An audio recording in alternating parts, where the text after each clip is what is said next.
प्रारंभ करते हैं व्यंजन संधि। सबसे पहली बात, क्या व्यंजन संधि किसे कहते हैं? व्यंजन संधि की परिभाषा क्या होगी?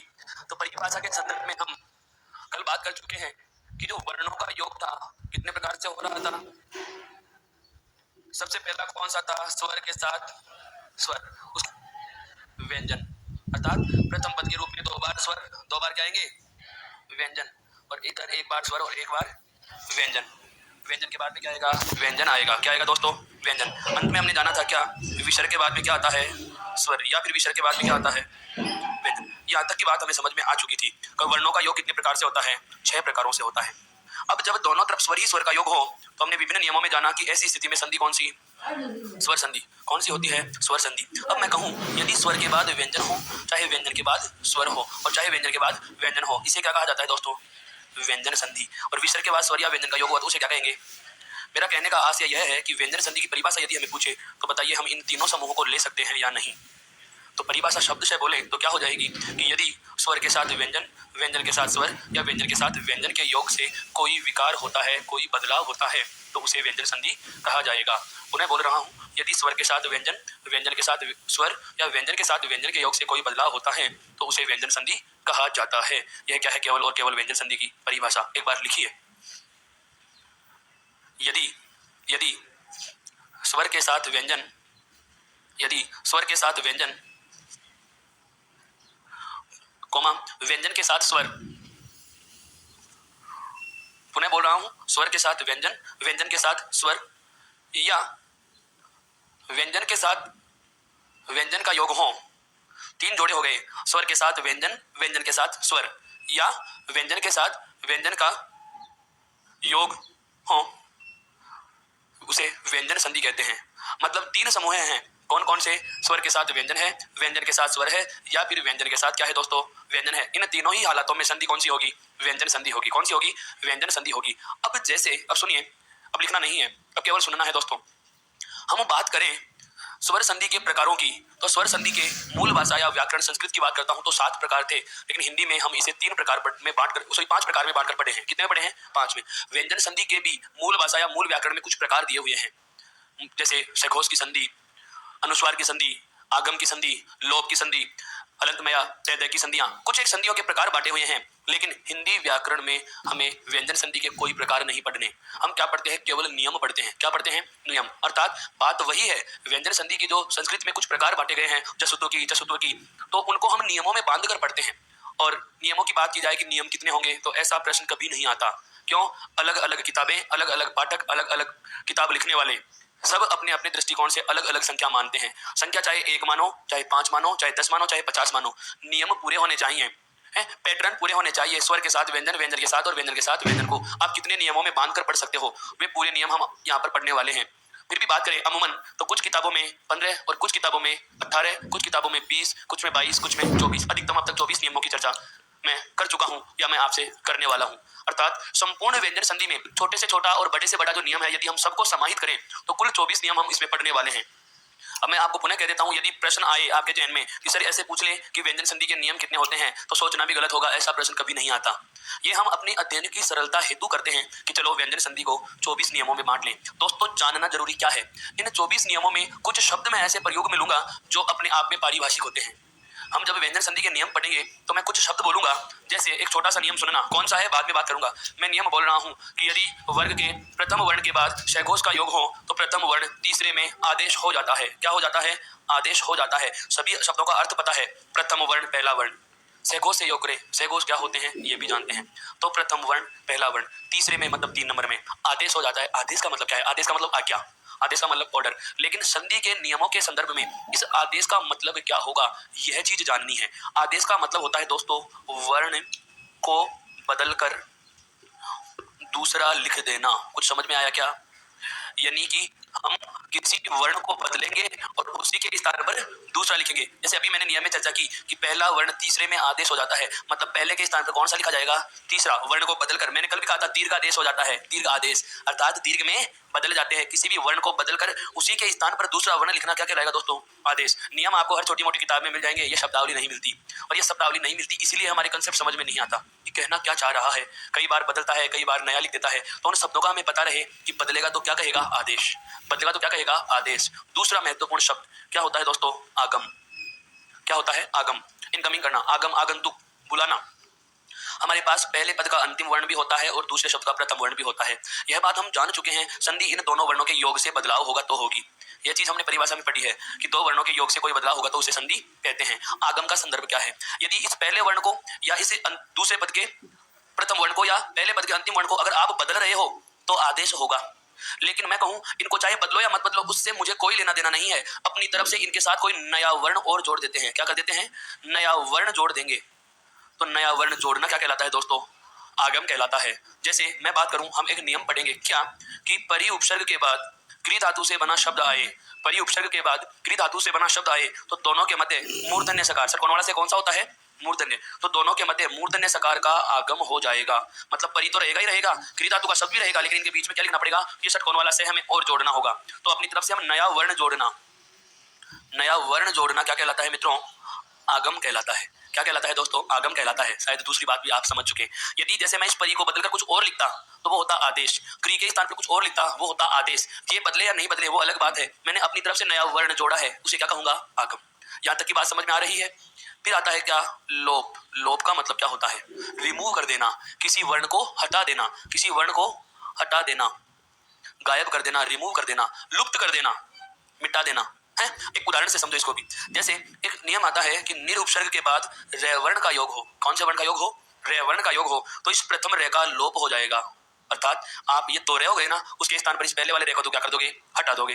अब पहले वाला रे हटा देंगे, ये क्या कहलाता है, लोप कहलाता है। तथा इसके ठीक पहले वाला वर्ण, बताओ ठीक पहला वर्ण कौन सा हो गया, न में जुड़ी हुई छोटी ई, इसको दीर्घ आदेश करते हैं। क्या करते हैं दोस्तों, दीर्घ आदेश, अर्थात इसको दीर्घ में बदल देंगे। तो बदलना तो क्या कहलाया, आदेश, और इस रे को आप हटा रहे हो, ये क्या कहलाएगा, लोप कहलाता है। समझ में तो आ रही है ये बातें। ये नियम जो पढ़ेंगे ना उनमें ये बोलूंगा। तो मैं जैसे बोलूं निरुपसर्ग के बाद रे वर्ण का योग हो तो पहले रे का लोप हो जाता है। तो लोप का मतलब आपके जहन में आना चाहिए कि उसे हटाना है, गायब करना है। मैं कहूं चे आगम हो जाता है, अर्थात चे को जोड़ना है। मैं कहूं पहला तीसरे में आदेश हो जाएगा, अर्थात पहले के स्थान पर बदलकर तीसरा लिखना है। समझ में आ गई तीनों बातें, यानी कि वर्ण को बदलना, नया वर्ण जोड़ना या किसी वर्ण को हटाना, तीन बदलाव। चौथी स्थिति दोस्तों बहुत ही ज्यादा महत्वपूर्ण, केवल एक नियम में चलती है, प्रकृति भाव। क्या चलता है दोस्तों, प्रकृति भाव। प्रकृति भाव का मतलब यह होता है कि जब आप न तो वर्ण को बदलो, न आप नया वर्ण जोड़ो और न आप कोई नया वर्ण हटाओ, कोई बदलाव नहीं हुआ ना। सुनना ध्यान से, फिर आपके जहन में प्रश्न आएगा कि संधि का मतलब तो सर विकार होता है, बदलाव होता है, आप कोई स्थिति नहीं बढ़ रहे, कुछ भी नहीं कर रहे, तो प्रकृति भाव आया क्यों। ये एक विसर्ग संधि के नियम का आधा भाग है, पूरा नहीं है, नियम का आधा भाग है। उस नियम की पूर्णता के लिए इस बात को जानना आवश्यक है, प्रकृति भाव क्या होता है। सुनना कि यदि हम न तो किसी वर्ण को बदलें, न कोई नया वर्ण जोड़ें और न लिखे हुए में से किसी को हटाएं, तो मैंने परिवर्तन भी नहीं किया, मैंने कुछ जोड़ा भी नहीं, मैंने कुछ हटाया भी नहीं, तो बताओ कोई चेंज हुआ क्या, नो चेंज। जब उपरोक्त तीनों बदलाव न हो, जब उपरोक्त तीनों स्थितियां नहीं होती, उपरोक्त तीनों विकार न हो, तो वहां क्या होता है दोस्तों, प्रकृति भाव होता है। एक शब्द लेता हूं इसको समझाने के लिए। शब्द आता है, बहुत अच्छे से आपने पढ़ा है, क्या, प्रातः काल। मैंने आपको आरंभ की कक्षा में बताया था बिंदी वाले वर्ण के ऊपर से शिरोरेखा नहीं गुजरती। एक चीज मैंने जिक्र की थी, आपने गौर नहीं की, पुनः बता रहा हूं।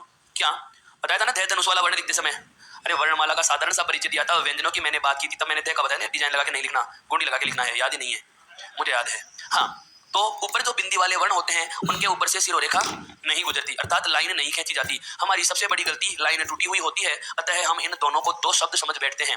दोस्तों ये पूरा शब्द एक ही है, ऊपर विसर्ग की इस बिंदी की वजह से शिरोरेखा को तोड़ना पड़ता है। ये पूरा शब्द एक ही है। इस शब्द का संधि विच्छेद यदि आपसे पूछा जाए तो संधि विच्छेद होता है प्रातः प्लस काल। मैंने कुछ नहीं किया, केवल इसके बीच में जोड़ का चिन्ह लगा दिया। नियम क्या है, विसर्ग संधि में बताऊंगा कि ए या आ के साथ विसर्ग हो, उसका योग कै, खे, पे और फे, अर्थात कंठे और ओष्ठे एगोस वर्णों से होता है, तो वहां प्रकृति भाव की संधि होगी, नो चेंज, जैसा है वैसा ही लिख दो। अब बात आती है ये आधा क्यों हुआ, कि ए या आ के साथ विसर्ग होगा और उसका योग कै, खे और पे के साथ होता है, तो हम प्रकृति भाव करते हैं। लेकिन यदि इस विसर्ग के पहले इस ए और आ के अलावा कोई वर्ण आते हैं तो दोस्तों विसर्ग का क्या होता है, लोप होता है। तो इस नियम को पूरा करने के लिए आधी चीज प्रकृति भाव के रूप में पढ़नी पड़ेगी। जब विसर्ग संधि आएगी तब मैं इसके बारे में और चर्चा करने वाला हूँ। केवल मेरा उद्देश्य है आपको शब्द से परिचित कराना कि प्रकृति भाव क्या है। चार चीजें समझ में आई। अब तक हमने बात की कि व्यंजन संधि किसे कहते हैं, परिभाषा मैंने लिखवा दी। अब कुछ चार पारिभाषिक शब्दों का मैंने जिक्र किया, क्या कि आदेश क्या होगा, आगम क्या होगा, लोप क्या होगा और प्रकृति भाव क्या होगा। लेखन आरंभ कीजिए, इन चारों को आप हूबहू उतार दें, फिर मैं आरंभ करूंगा नियम। शीघ्रता करो इसको लिखने में। 4 परिभाषाएं हैं, एक प्रकार से 4 पारिभाषिक शब्दों का वर्णन प्रस्तुत किया। फिर करो इसको ताकि हम नियम पर बढ़ सके।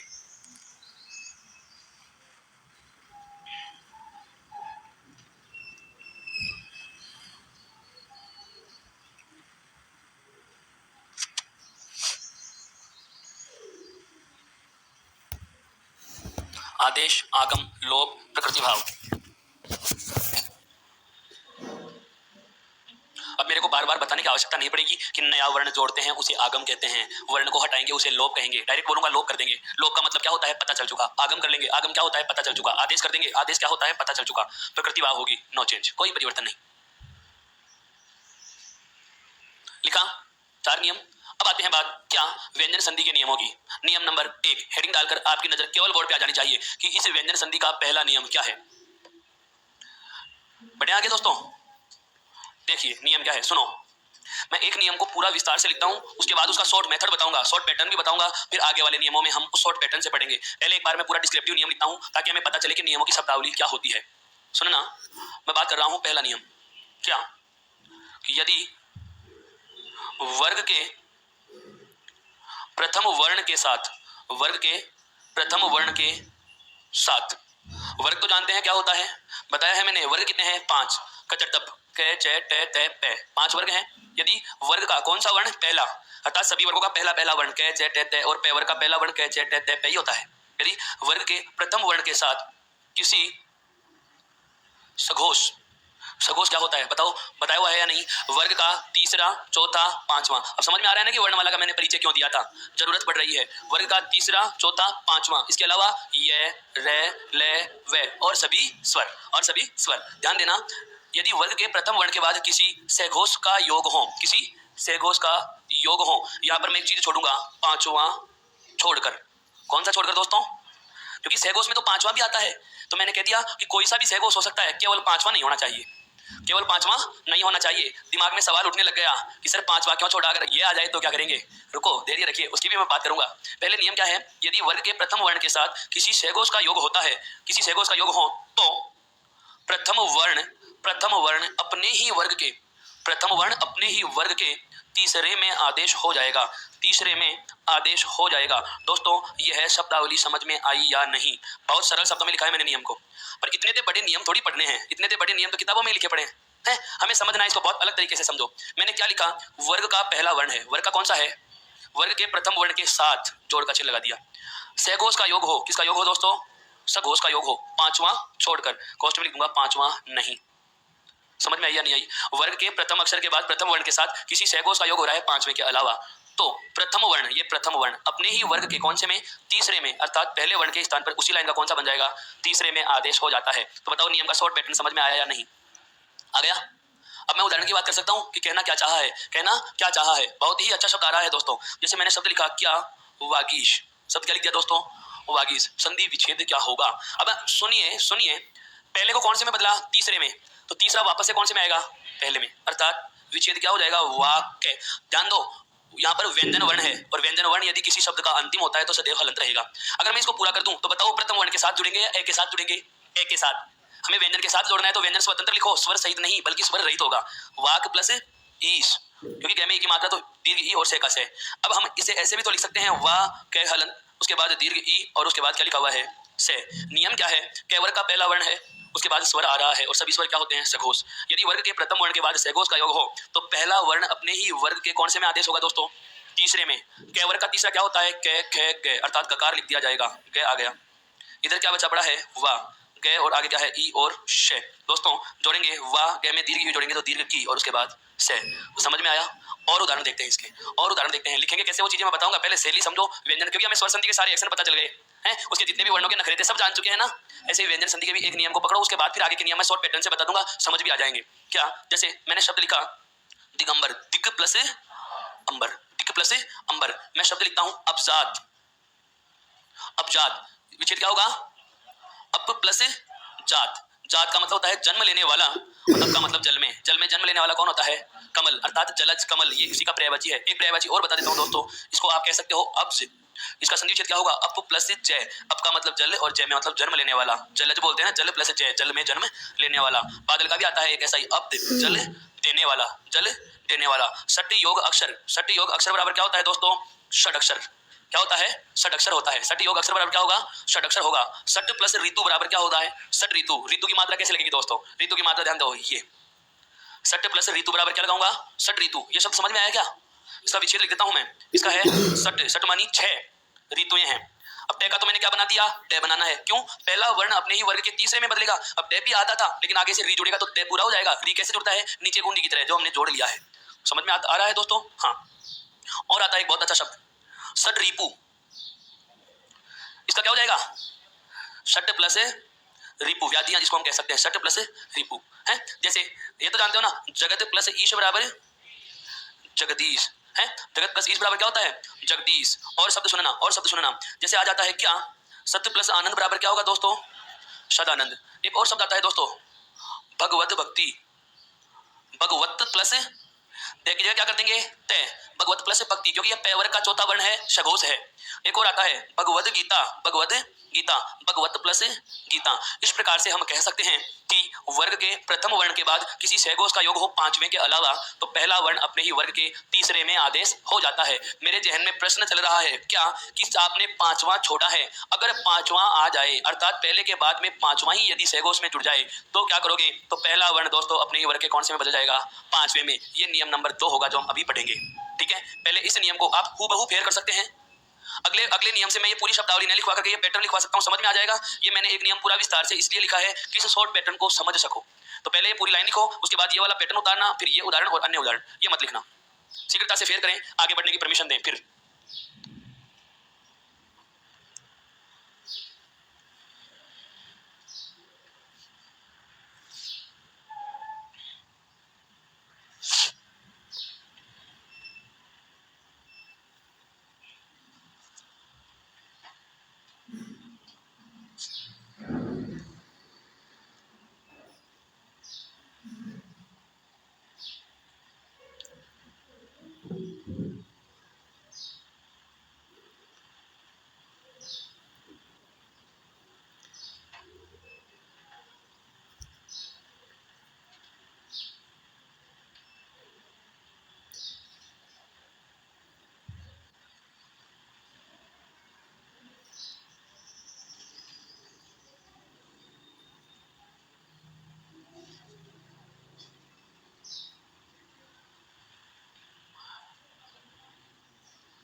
षडानंद भी ध्यान रखना है दोस्तों। लास्ट में एक शब्द और लिखा है मैंने, षडानंद, सट योग आनंद, बहुब्रीहि समास का उदाहरण है, ध्यान रखना।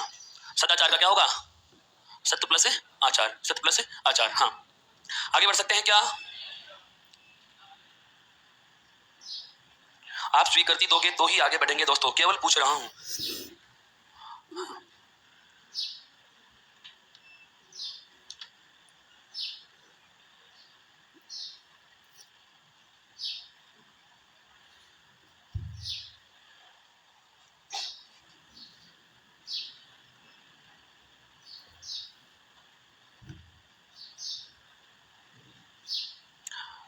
लिख दिया।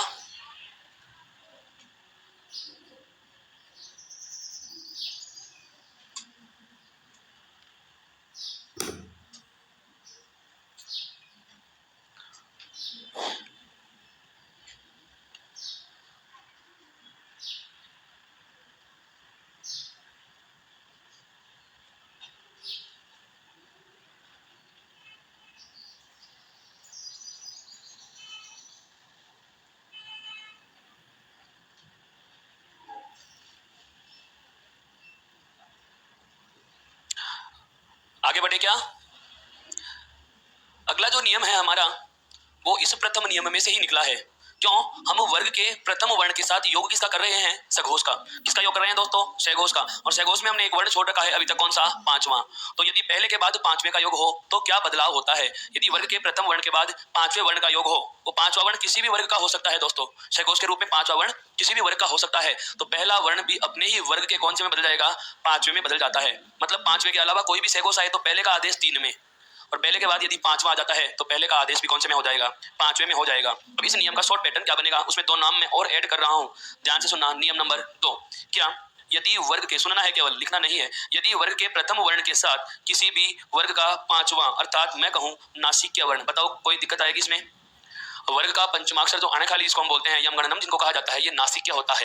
इनका उच्चारण करते समय प्राण वायु ज्यादा मात्रा में नासिका से बाहर आती है, नाक में जिनका उच्चारण होता है उन्हें नासिक्य कहा जाता है दोस्तों। तो यदि वर्ग के प्रथम वर्ण के बाद नासिक्य वर्ण का योग हो तो पहला वर्ण अपने ही वर्ग के पंचमाक्षर में आदेश हो जाएगा।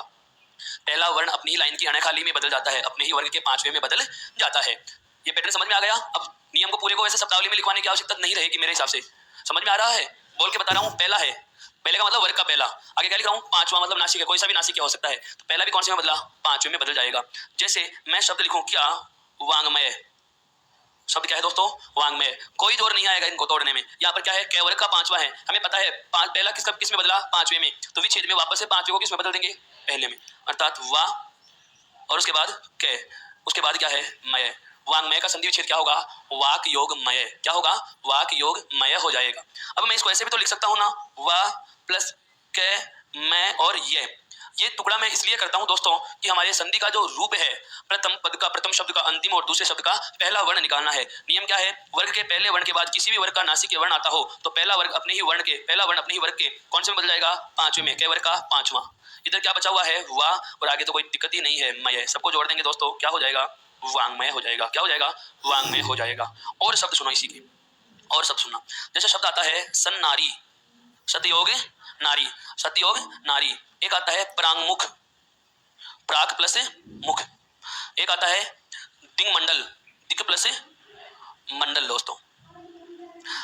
जगन माता, जगत योग माता। जगन मोहिनी, जगत योग मोहिनी, जगत योग मोहिनी है। अप प्लस मय बराबर होता है अमय, जलमय जिसको कहते हैं, जलमग्न जो हो जाता है। समझ में आ रहा है? इसी से मिलता जुलता एक शब्द और कई बार मिलता है, उप प्लस मय, ये ध्यान रखना शब्द। इसका क्या हो जाएगा दोस्तों? उम्मय हो जाएगा। क्या हो जाएगा? उम्मय हो जाएगा। बिल्कुल, बहुत ही अच्छा शब्द बताऊंगा दोस्तों। प्रांगमुख की तरह एक आता है प्रांगमंडल। क्या आता है दोस्तों? प्रांगमंडल। प्राग प्लस मंडल, प्राग प्लस मंडल। इस प्रकार से मैं कहूं कि यदि वर्ग के प्रथम वर्ण के बाद किसी नासिक का योग हो तो पहला वर्ण पांचवें में क्या हो जाता है? आदेश। जो हमने एक उदाहरण विस्तार देख लिया, अन्य उदाहरणों की भी हमने चर्चा की। इसको फेर कीजिए, फिर उसके बाद की बात करते हैं अगले नियम पे। ये शैली तो समझ में आ रही है? एक बार जरा थम्स अप कीजिए, मुझे पता लगे समझ में तो आ रहा है बहुत अच्छे से। ठीक है, हाँ थम्स अप कर दिया बहुत अच्छे से, हाँ बोल दिया। मतलब हाथ उठाने के लिए कहा जाए तो आप हाँ बोलते हो, और अब हाँ बोलने के लिए कहूंगा तो क्या करोगे? हाथ उठा देंगे। कल ही बताया था मैंने आपको, भाषा के प्रयोग करने के तरीके से पता चलता है आदमी कितना सभ्य है। याद आ रहा है? रायता स्वादिष्ट है या शानदार? हाँ, इसीलिए जो जिस तरीके से पूछी जाए उसका उसी तरीके से जवाब दो मित्रों, विकल्प का चयन मत कीजिए। और सब लिख देता हूं। इसमें आता है सन्मुख, सत प्लस मुख बराबर क्या होता है? सन्मुख। एक आता है उन्मुख, उत प्लस मुख बराबर क्या होता है? उन्मुख।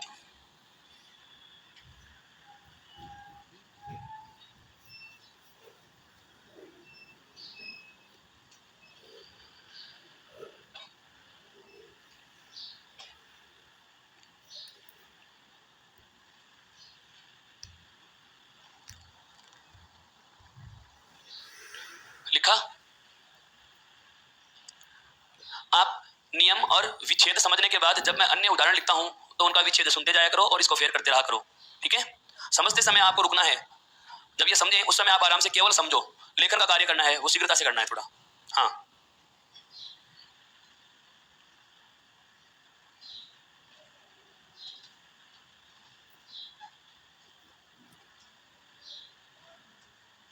बढ़ सकता हूं आगे?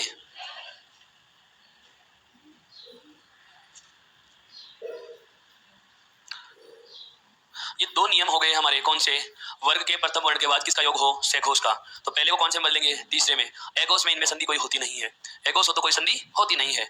लेकिन अब मैं कुछ एक शब्दों की बातें करूंगा, दो दो तीन तीन शब्द ऐसे हैं जो इन नियमों से ही निकलेंगे, इन नियमों से ही निकल के आते हैं और अपने आप में अपवाद की तरह नजर आते हैं दोस्तों, लेकिन उनका अपने आप में एक स्वतंत्र नियम बनता है। मैं कुछ और शब्दों की चर्चा करना चाहूंगा, कर सकता हूं आरंभ।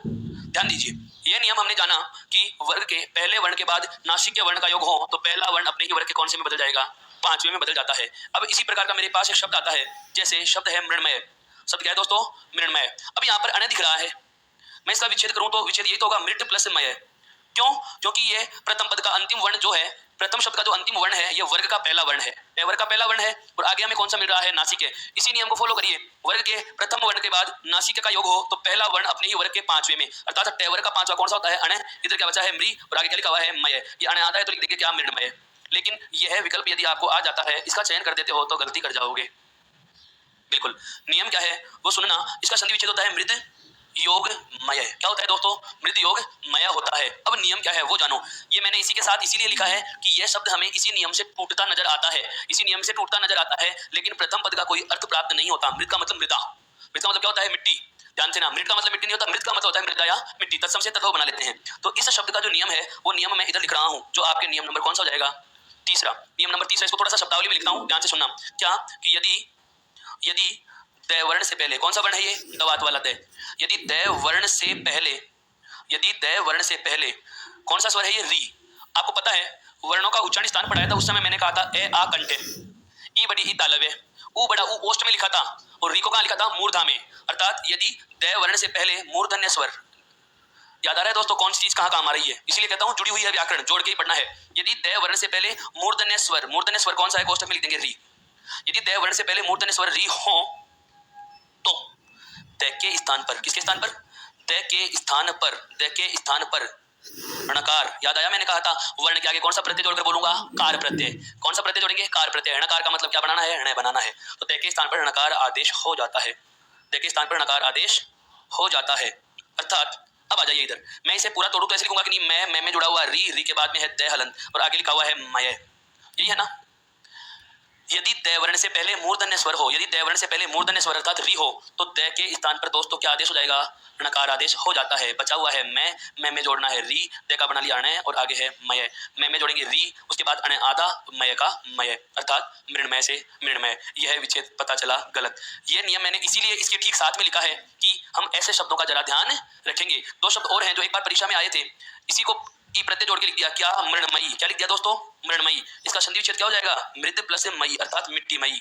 एक और अच्छा शब्द आता है दोस्तों इसी नियम का, क्या, मृण मूर्ति। क्या आता है, मृण मूर्ति। विच्छेद क्या होगा, मृण का मृद अर्थात मृदा की मूर्ति, मिट्टी की मूर्ति। दोस्तों पहले बात करते हैं नियम की। तो इस नियम का शॉर्ट पैटर्न न उतारते हुए आप क्या लिखोगे, पूरा नियम लिखोगे। सुनिए, बाद में लिख लेना कि यदि द वर्ण से पहले मूर्धन्य स्वर री हो, द वर्ण से पहले मूर्धन्य स्वर री हो तो द के स्थान पर णकार आदेश हो जाता है। अब लिखो जल्दी से इसको, ये तीनों उदाहरण भी उतार देना।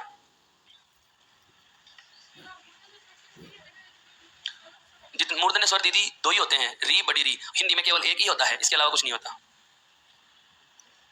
स्वर 11 हैं, इनका उच्चारण स्थान के आधार पर वर्गीकरण करते हैं। तो हिंदी में केवल एक ही स्वर है मूर्धन्य री, इसके अलावा कोई स्वर मूर्धन्य है ही नहीं। संस्कृत में बात करोगे तो दीर्घ री भी आएगा, बड़ी री।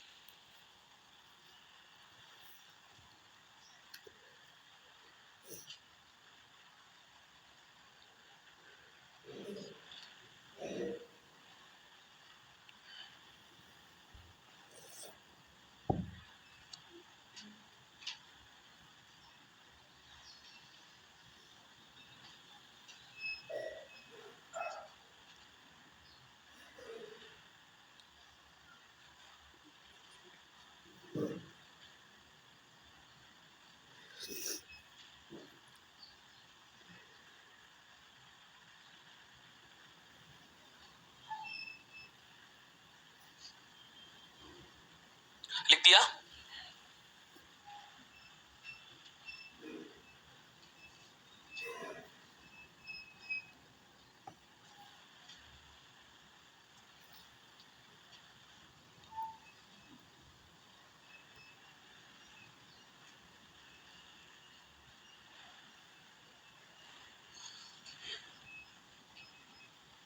आगे बढ़ सकता हूं क्या, यह जो नियम पढ़ा है ये दूसरे नियम में से ही निकला, दूसरे के जैसा प्रतीत होता है लेकिन अपने आप में एक स्वतंत्र है। अभी हमने जो पहला नियम पढ़ा था, ध्यान से सुनना, आगे की बात करना शुरू कर चुका हूं मैं। क्या अभी हमने जो पहला नियम पढ़ा, क्या कि वर्ग के पहले वर्ण के बाद पांचवें के अलावा कोई सहघोष होता है, तो पहला वर्ण अपने वर्ग के कौन से में बदल रहा है? तीसरे में बदल रहा है। कौन से बदल रहा है? तीसरे में। अब जरा गौर करना दोस्तों, मैं शब्द लिख रहा हूं, ये नियम आपको दिखाई दे रहा है, मैं शब्द लिख रहा हूं। शब्द क्या है? ध्यान से समझना, मैंने शब्द लिया है वाघरी। क्या है दोस्तों? वाघरी, वाघरी, वाघरी, वाघरी। क्या है दोस्तों? वाघरी। इसका संधि विच्छेद क्या होगा? वाक प्लस, यहां पर क्या लिखा हुआ है? ख, तो हम क्या कर देते हैं? ख और री, शब्द यही देता और विकल्प पहला यही मिलेगा। हम देखते हैं पहले नियम के अनुसार, देखो इधर क्या है? वा और उसके बाद में आ रहा है क, उसके बाद में है ख और ख के बाद में लिखा हुआ है री। नियम क्या कह रहा है? वर्ग का पहला वर्ण है, बिल्कुल पहला वर्ण मिल रहा है, उसके बाद सहघोष तीसरा चौथा, पांचवें के अलावा तीसरा चौथा, यह रह लह वह है और सभी स्वर। यहाँ पर क वर्ग का चौथा वर्ण है तो सहघोष आ गया ना। यदि वर्ग के पहले वर्ण के बाद सहघोष का योग हो तो पहला वर्ण अपने वर्ग के तीसरे में बदल जाएगा। ये भी हमने पढ़ा। इधर क्या है? वा और इधर क्या है? घरी। तो शब्द को हम जोड़ेंगे तो क्या बनेगा? वा घरी, वाघरी बन रहा है ना। लेकिन यह विकल्प यदि हम चुन लेते हैं तो आंसर गलत हो जाता है दोस्तों। इसका मतलब नियम कुछ और होना चाहिए, नियम कुछ और होना चाहिए। देखो यह वाघरी शब्द मैं दूसरे रूप में लिख रहा हूं, ये क्या लिख दिया? देखिए बताओ, वाघ हरी नहीं है, गे पूरा कहां है? गे को संयुक्त अक्षर में बोलो, इसके साथ है को बोलो, बोलो वाघरी, वाघरी। दोनों का उच्चारण समान नहीं हो रहा? क्या हो रहा है? ये दोनों शब्द दोनों रूपों में, यह शब्द इन दोनों रूपों में लिखा जा सकता है। परीक्षक को पता है कि यदि मैं ये रूप दे दूंगा और विच्छेद पूछूंगा तो विद्यार्थी को जरा भी जोर नहीं आएगा तोड़ने में कि वाघ प्लस हरी होता है। कोई टेंशन ही नहीं आ रही ना इसमें तो। लेकिन यदि ये शब्द आ जाए वाघ प्लस घरी वाला तो भी विच्छेद यही होगा, ये इसका विच्छेद नहीं है। कुछ समझ में आया मैंने क्या कहा? वाघरी शब्द दोनों रूपों में से कैसे भी लिखा हुआ मिले, विच्छेद आपको है ही करना है। अब नियम क्या है? पहले नियम समझो तब जाकर के कहानी समझ में आने वाली है। मैंने ये चीज पहले नियम से मिलती जुलती है इसलिए जोड़ दी है, इसी को समझ में आया? पहले नियम से जोड़ रहे हैं, तोड़ रहे हैं, बन भी रहा है, बन भी रहा है, लेकिन नियम गलत हो जाता है। क्यों? वाघ का मतलब तो आवाज होता है, लेकिन घरी क्या है? घरी, हरी का मतलब स्वामी होता है, मालिक होता है। ध्यान रखना, यहाँ पर मैं लिखूंगा क्या? पहले नियम, नियम क्या है हमारा? सुनिए, यदि वर्ग के प्रथम वर्ण के बाद है वर्ण का योग हो, किसका योग हो दोस्तों? है वर्ण का योग हो। ध्यान से समझना, इस पहले नियम को भी हम तुलना में लेते हैं साथ में। यदि वर्ग के पहले वर्ण के साथ है वर्ण का योग हो, जरा दिमाग लगाओ, है वर्ण इन सहघोष में है या नहीं है? है वर्ण सहघोष में होता है ना। यह रे ले वे है सहघोष में आ गया तो बदलाव क्या होगा? कॉमन बदलाव तो ये था कि पहले को कौन से में बदलोगे, इसमें तो कोई दिक्कत नहीं आई। यहाँ तक तो हम यहाँ पढ़ चुके नियम नंबर 1 में। नई चीज क्या है जो इसको पहले नियम से अलग करती है? वो ये है दोस्तों कि यदि वर्ग के प्रथम वर्ण के बाद है का योग होता है तो सहघोष की वजह से पहला तो तीसरे में बदलेगा, लेकिन इस है वर्ण के स्थान पर इसी प्रथम वर्ग का चौथा वर्ण लिखा जाता है दोस्तों। कौन सा वर्ण लिखा जाता है? चौथा वर्ण लिखा जाता है। यदि आप चौथा वर्ण न लिखकर है का है भी रख दोगे तो भी आपका शब्द शुद्ध माना जाएगा। अर्थात वागरी शब्द दोनों रूपों में लिखा हुआ है, शुद्ध है। लेकिन नियम क्या है? इस है के स्थान पर आप घ भी लिख सकोगे, अर्थात वर्ग का चौथा भी लिख सकते हो। अब आता हूं मैं अपने उदाहरण पे। नियम आ गया समझ में? अलग से नियम है। नियम नंबर इसको हम कितना दे देंगे? 4। नियम नंबर क्या ले लेंगे? ये चौथा नियम हो गया, इसको हटा दिया, ये चीज हमें शामिल नहीं करनी। अब सुनिए, नियम के अनुसार इस शब्द का हमें पता चला कि विच्छेद होता है वाक योग हरि। क्या होता है? वाक योग हरि। मैं कह सकता हूं ना, वा प्लस क प्लस है और उसके बाद में क्या है दोस्तों? री। वर्ग के पहले वर्ण के बाद क्या आया? है। वर्ग के पहले वर्ण के बाद है का योग हो तो पहला वर्ण अपने ही वर्ग के तीसरे में अर्थात ग में बदल दूंगा, और है के स्थान पर इसी वर्ग का कौन सा लेंगे दोस्तों? चौथा। क वर्ग का चौथा क्या होता है? घ। ये है पूरा तो घ भी पूरा। यदि हम है के स्थान पर है रखें तो भी शब्द क्या होता है? शुद्ध होता है। इधर क्या है? वा ग घ या है और उसके बाद में क्या है? री। जोड़ो वा, क्या आता है? ये लो जी, खड़ी पाई का आधा लिख दिया, उसके बाद में घ लिखो घ और क्या ले लिया? री। ये तो पहला रूप, ठीक है। आप चाहो कि मैं तो बदलूंगा नहीं, है का है रखूंगा तो वाह और कै और ये है का है रख दो तो भी आपका ये रूप। दोनों चीजें समझ में आ गई। अब हमें ये शब्द दे दिया जाए तो इतनी मशक्कत करने की आवश्यकता ही नहीं है, जरा टेंशन लेने की आवश्यकता नहीं है, डायरेक्ट तोड़ दो वाक प्लस हरी। नियम तो पूछा ही नहीं ना उसने। प्रश्न तो दो ही प्रकार से आएगा, या तो शब्द का संधि विच्छेद, तो ये लो संधि कौन सी? वर्ग का कौन सा है? पहला, अर्थात व्यंजन के बाद व्यंजन जुड़ा है, व्यंजन के बाद व्यंजन के योग में संधि कौन सी? व्यंजन। तो संधि पूछे तो व्यंजन संधि, विच्छेद पूछे तो सामने है। लेकिन ये दे देता है तो पहला विकल्प ये होगा। वाक हरी दे दिया जाए तो हम है वाला का तो चुनते ही नहीं है। जब तक हमें नियम का पता नहीं रहता तो सोचते हैं कि इसमें तो घ से घड़ी है, यहाँ है से हल आ गया, ये तो हो ही नहीं सकता। सबसे पहले उस विकल्प को काटेंगे जो है, सबसे पहले उस विकल्प को हटा देते हैं जो सही उत्तर होता है। इसके बाद चाहे कोई भी सरस्वती माता की जय बोले, प्रश्न गलती ही होगा, क्योंकि सही को तो हटा ही चुके ना। समझ में आ रहा है मेरा मतलब? ये शब्दों के दो रूप हैं, इनका हमें पता रहना चाहिए, अलग से नियम बना देते हैं। और भी आते हैं एक दो शब्द इसी प्रकार के, जैसे मैं लिख रहा हूं सिद्धांत, बोलते हो ना ये प्रिंसिपल, वो प्राचार्य वाला नहीं, प्रधानाचार्य वाला नहीं, प्रिंसिपल यानी कि सिद्धांत। हाँ, और यह सिद्धांत आप क्या ऐसे नहीं लिख सकते? द था न त सिद्धांत, बताओ ये ऐसे भी लिखा जा सकता है कि नहीं? यहाँ पर हमें दिखने में तय धनुष आधा दिख रहा है और तय दवात पूरा दिख रहा है। सदैव याद रखना, जब ऊपर नीचे वर्ण आ जाते हैं, जब ऊपर नीचे वर्ण आ जाते हैं तो जो आधा दिखता है वो पूरा होता है, जो पूरा होता है वो आधा दिखता है। इसीलिए तो कहते हैं जो जैसा होता है वैसा दिखता नहीं, जैसा है वैसा दिखता नहीं, और जैसा दिखता है वैसा है नहीं। समझ में आ गया मेरा कहने का मतलब? जो आधा दिखता है वो पूरा होता है और जो पूरा दिखता है वह क्या होता है? आधा। ऐसे भी याद नहीं रहे तो ऐसे समझो, ऊपर नीचे वर्ण है, नीचे कौन सा लिखा हुआ है? ध, क्योंकि ये ध कहाँ जुड़ता है? इस दवात वाली इस लाइन पे जुड़ता है। तो नीचे वर्ण कौन सा आएगा? ध धनुष वाला। अब आप एक बात बताओ, अगर ध धनुष लंगड़ा है और ध दवात पूरा हो तो लंगड़े पर सही बैठेगा या सही पर लंगड़ा बैठेगा? जो ऊपर होगा वो क्या होगा? लंगड़ा होगा। तो ऊपर कौन है? तय, ये तो आधा है, और तय क्या है दोस्तों? पूरा। अब समझ में आ गया? इनको अलग अलग लिखे, हलंत लगा के, तो दवात को तो क्या करो? आधा, और तय धनुष पे क्या लगी हुई है? आ की मात्रा। जैसे प्र आता है, प्र हमें दिखता है कि पे पूरा है, रे आधा है, पर वास्तविकता कुछ और है। रे तो क्या है? पूरा, और पे क्या है? इसमें आधा। जो नीचे है वो पूरा होता है, जो ऊपर होता है वो अधूरा होता है। अर्थात कोई भी व्यक्ति किसी बड़े के चरणों में झुकता है, जो पांव में पड़ा वो गुणों में पूरा है, और जो सिर पे चढ़ा वो अधूरा है। समझ में आ रहा है? अरे भाई मैं क्या कहना चाह रहा हूँ, बात समझ में आई? सिद्धांत शब्द दोनों तरीकों से लिखा जाता है, और तीसरा तरीका जो संधि से पता चलता है क्या, अगर आप सिद्धांत ऐसे भी लिखा हुआ देखो तो गलत मत कर देना, इसका भी मतलब वही रूल्स होते हैं। तीनों में से कैसे भी लिखा हुआ है, विच्छेद क्या होगा? सिद्ध योग हांत, सिद्ध योग हांत। चाहे ऐसे लिखे, चाहे था लिखे, चाहे हा लिखे, विच्छेद केवल एक ही होगा। क्लियर? इसी प्रकार से अगला शब्द आता है क्या? उद्धार। लिखते हैं ना, उद्धार। इसी प्रकार से हम उद्धार को ऐसे भी लिख सकते हैं, उद्धार, और इसी प्रकार से आप उद्धार को ऐसे भी लिख सकते हो, उद्धार। विच्छेद तीनों का एक ही होगा, उद्ध प्लस हार। क्लियर? फिर आगे मैं बात करता हूं, शब्द आता है क्या? अजीन। क्या आता है दोस्तों? अजीन। क्या आता है? अजीन। आप चाहो तो इसको ऐसे भी लिख सकते हो, अजहीन, अर्थात अजीन। ये भी अजीन, ये भी अजीन। इसका विच्छेद क्या होता है? अच प्लस हीन, अच प्लस हीन। अच कहते हैं संस्कृत में स्वरों को, हीन का मतलब के बिना। ऐसा वर्ण जो हलंत है उसे कहा जाता है अजीन वर्ण, अजहीन, अच के बिना, स्वर के बिना, स्वर रहित। यहां तक की बात समझ में आई? ये था आपका नियम नंबर 4। पुनः सुनना, नियम क्या है उसके बाद लिखिए कि यदि वर्ग के पहले वर्ण के बाद है वर्ण का योग हो, यदि वर्ग के पहले वर्ण के बाद है वर्ण का योग हो तो पहला तो तीसरे में बदलता ही बदलता है। ये तो सगोस का नियम है, नियम नंबर 1। लेकिन इस है वर्ण की वजह से हमें एक बदलाव और करना पड़ता है, क्या? कि प्रथम वर्ण के वर्ग का चौथा लिखेंगे। यदि है के स्थान पर है लिख दिया तो भी शब्द क्या होता है? शुद्ध माना जाता है। ये 4 आपके शब्द हैं और कुछ आपका नियम है। एक बार इसको फेयर कर दो दोस्तों, ताकि हम आगे की बात आरंभ कर सके।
लिख दिया? ये शब्द हमें देखने में तो पहले नियम के जैसे ही दिखते हैं, है तो पहले नियम के ही, लेकिन इसमें एक नई चीज हमने और जोड़ दी। क्या? दूसरे पद के प्रथम वर्ण में भी हमने क्या किया है?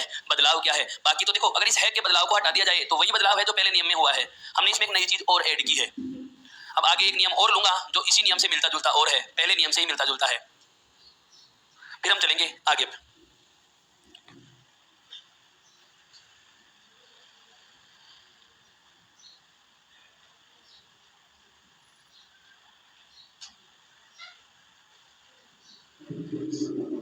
लिख दिया हो तो आगे बढ़ सकता हूं? अरे भाई मैं शीघ्रता तो नहीं कर रहा, लिखने में आप धीमा जरूर हो। हाँ बिल्कुल, मैं शीघ्रता नहीं कर रहा, आप धीमे जरूर हैं। आज लेखन में, लेखन को थोड़ी सी गति दें, एक समझ में आ जाता है। फिर और उदाहरण में लिखता हूं ना तो आपकी नजर बार बार बोर्ड पे आती रहती है, उसको नोट भी करते रहा करो और थोड़ा सा सुनते भी रहा करो, ताकि समय बचा सके, समय पे चीजें पूरी हो सके। सब कुछ समय पे रहा तो हम विधियों के बारे में भी कुछ बातें करेंगे आपसे, शिक्षण विधियों के बारे में भी कुछ बात करना चाहूंगा मैं। इसका एक पेपर भी आपसे हल करवाऊंगा, 150-200 प्रश्न केवल व्याकरण से संबंधित होंगे। समझ में आ रहा है? और कुछ वो चीजें भी हम जानने का प्रयास करेंगे जो सीधे हमारे पाठ्यक्रम में नहीं दे रखी। जैसे अब ये प्रय वाली चर्चा मैंने की, लेकिन इसको समझने के लिए बहुत अलग चीजें समझनी पड़ती हैं। ये रैवर्ण की स्थितियां होती हैं जो हमने नहीं पढ़ी। क्यों? वर्णमाला हमारे पाठ्यक्रम में नहीं है। बस जरूरत पड़ी तो मैंने इसका हल्का सा जिक्र कर दिया। तो समय रहा दोस्तों तो हम इन बारे में भी बातें करेंगे बहुत अच्छे से, ताकि और परीक्षाओं में भी सहायता मिल सके। पुलिस एसआई है, पटवार है, सेकंड ग्रेड है, स्कूल व्याख्याता है, इसमें भी हमें सहायता मिल सकेगी। आगे बढ़ सकता हूँ। मैं कुछ शब्द लिख रहा हूँ, फिर से गौर करना दोस्तों। ये तो मैं हटा देता हूँ, ठीक है। नियम वही पहला है। नियम पहला कौन सा है? 1 प्लस सहघोष। 1 प्लस क्या है दोस्तों? सहघोष। और ऐसी स्थिति में पहले का कौन सा बनाना है? तीसरा। ये लो जी, ये नियम हो गया। अब आता हूं मैं उदाहरण पे। ये नियम हम पढ़ चुके हैं। मैं शब्द लिख रहा हूं, जैसे शब्द लिख दिया मैंने कक्कच। बताओ इस नियम से इसका विच्छेद हो सकता है या नहीं? हो सकता है या नहीं? मैंने किया कक योग गज। कक योग गज। प्रथम पद का अंतिम वर्ण चाहिए था क हलंत, आगे है क और उसके बाद में है जय। मुझे पता है वर्ग के पहले वर्ण के बाद सहघोष हो, तीसरा है, ये सहघोष है, तो पहला वर्ण भी अपने ही वर्ग के तीसरे में बदल जाता है, अर्थात कक्कज से वापस हमें कक्कज प्राप्त हो गया। लेकिन भाई साहब मैंने अलग लिखा है, इसकी मतलब बात यह होगी कि ये मामला तो अस्वीकार्य है। नियम क्या है वो सुनना। नियम क्या है पहले वो सुनो। पहले नियम से बन रहा है, ये समानता खा रहे हैं। विकल्प यही देगा, भ्रमित हो जाएंगे। क्यों? परीक्षा का दबाव इतना ज्यादा है कि हम तर्क वितर्क नहीं कर पाते। हम तो केवल इतना सोचते हैं कि कैसे भी गणित में ढाके इससे मैथ हो जाना चाहिए। यही होता है, क्योंकि परीक्षा का प्रेशर इतना ज्यादा होता है, मनोदशा इतनी शार्प नहीं होती कि हम हर चीज को क्रॉस पढ़ सके। इसलिए तो कहता हूं, अच्छा विद्यार्थी, अच्छा जो परीक्षा देने वाला परीक्षार्थी होता है, वह कभी सही उत्तर चुनने का प्रयास नहीं करता। वह गलत विकल्प को हटाने का प्रयास करता है कि ये 3 क्यों नहीं है। अगर आपको जिस दिन गलत हटाना आ गया, कैसा भी पेपर क्यों ना आ जाए, कैसा भी प्रश्न क्यों ना आ जाए, हम बहुत खुशी खुशी से उसका जवाब देंगे और तनाव भी नहीं आएगा। मैं आपको दोस्तों गलत हटाने के तरीके बताता हूं कि हम इसको क्यों नहीं चुन रहे। अब नियम क्या है पहले वो जानेंगे, फिर उसका विच्छेद होगा। देखिए नियम की चर्चा करता हूं मैं। नियम है कि यदि वर्ग के चौथे वर्ण के बाद, कौन सा वर्ण है दोस्तों? चौथा।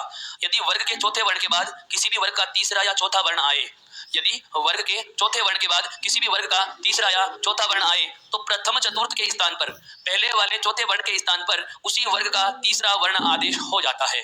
प्रथम चतुर्थ के स्थान पर उसी वर्ग का तीसरा वर्ण आदेश हो जाएगा, अर्थात चौथा वर्ण है उसको किस में बदल देंगे? तीसरे में। ऐसा क्यों? वजह क्या है इस नियम की वो जानो। अब हमने चर्चा की थी संयुक्त अक्षरों की थी ना दोस्तों। संयुक्त अक्षर का मतलब यह होता है कि जिसमें 2 व्यंजन और 1 स्वर हो। क्या हो? 2 व्यंजन हो और 1 स्वर हो। जरा अलर्ट होकर सुनना, टॉपिक से हट के बात है, अप्रत्यक्ष रूप से संबंध रखती है इसी से। 2 व्यंजन और 1 स्वर जहां भी होगा वहां संयुक्त अक्षर होता है। क्या होता है दोस्तों?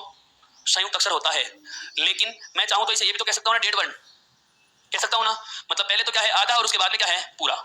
जैसे लिखा मुक्त, जैसे लिखा रक्त, इसमें क्या आधा है और तय पूरा है, तो ये संयुक्त अक्षर हो गया। ये क्या हो गया दोस्तों? संयुक्त अक्षर हो गया, जिसमें पहला तो आधा और अगला क्या होता है? पूरा।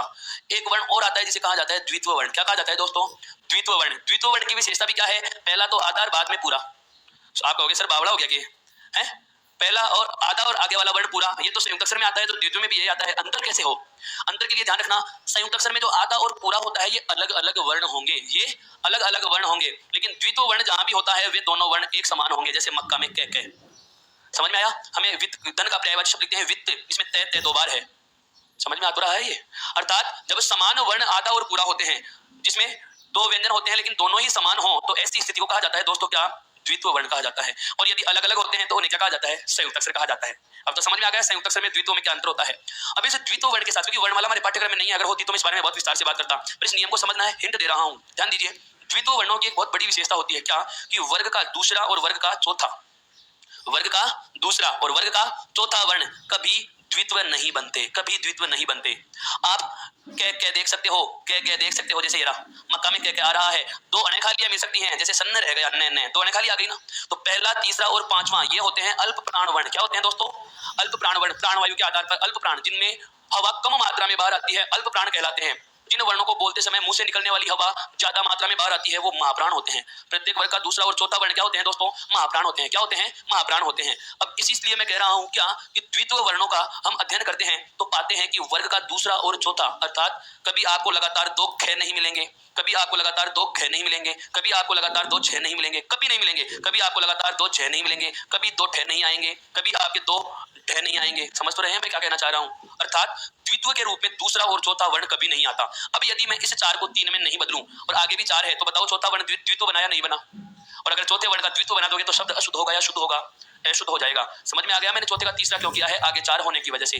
फिर आती है कि सर तीसरे की वजह से क्यों बदल रहे हो? तीसरे की वजह से भी मैं बदल रहा हूं ना। देखो पता चल गया कि चौथे की वजह से, तो इस चौथे को तीसरे में इसलिए बदला कि द्वित्व नहीं बना सकता। अरे प्रथम चतुर्थ को आगे वाले 4 की वजह से तो इसलिए बदला कि मुझे द्वित्व नहीं बनाना, द्वित्व बना दूंगा चौथे वर्ण का तो गलत हो जाएगा। लेकिन यहाँ तो तीसरा है, चौथा और तीसरा तो आ सकता है ना, इसको क्यों बदला आप?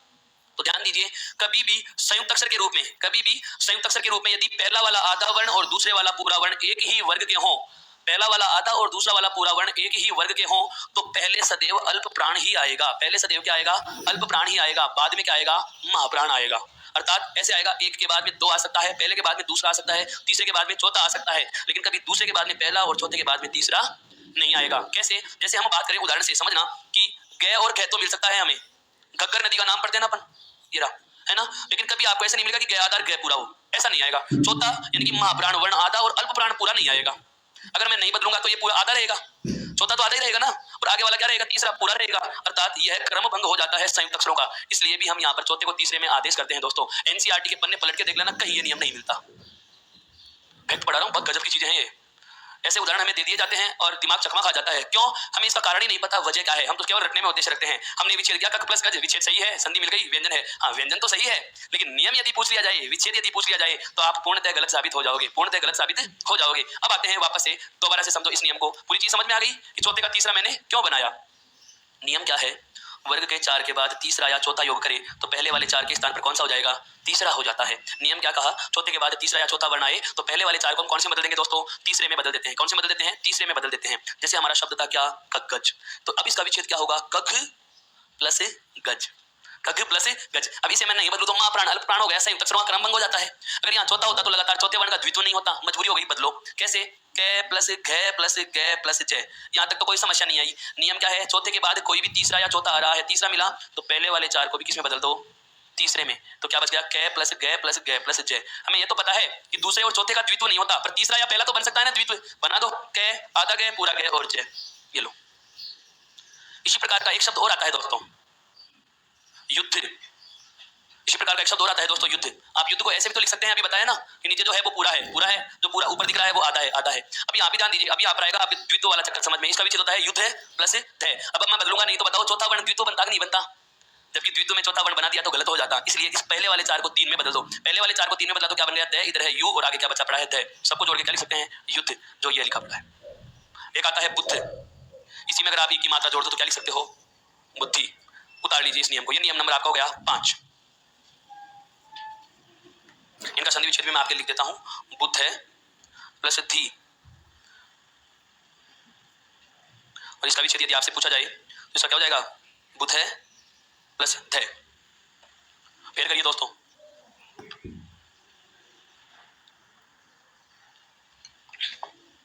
अब सरल हो जाएगी संधि, क्योंकि आप व्यंजन संधि का एक पैटर्न सीख चुके हो।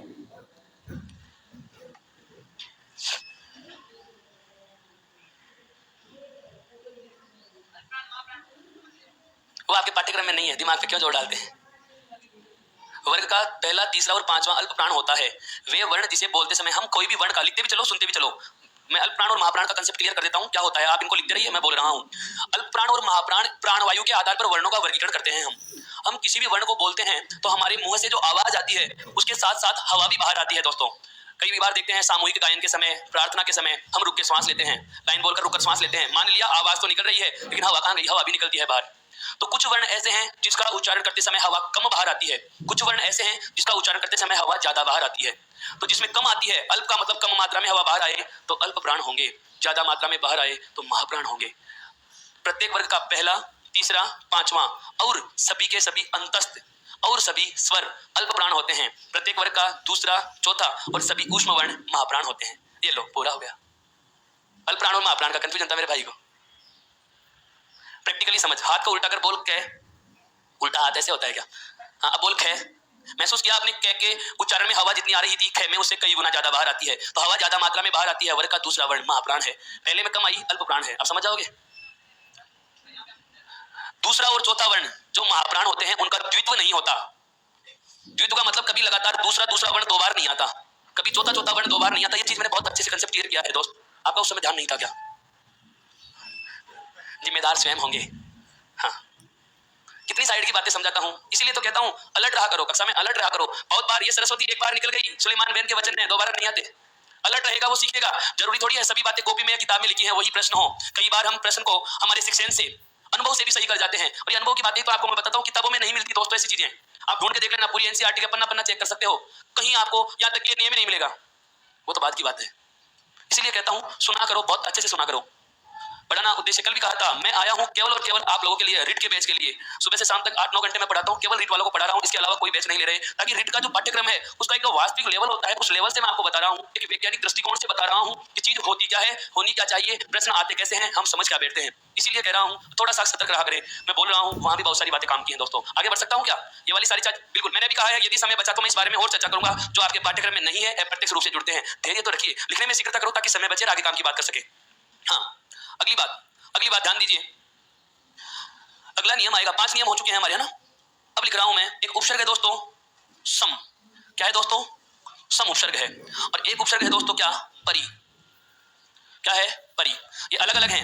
ये आपका नियम नंबर 6 होगा, ये नियम नंबर 7 होगा। दोनों को एक साथ क्यों लिया? उसकी वजह यह है कि इन दोनों ही उपसर्गों के साथ जो बाद में जुड़ने वाला शब्द है वह समान होगा। वह क्या है दोस्तों? समान है।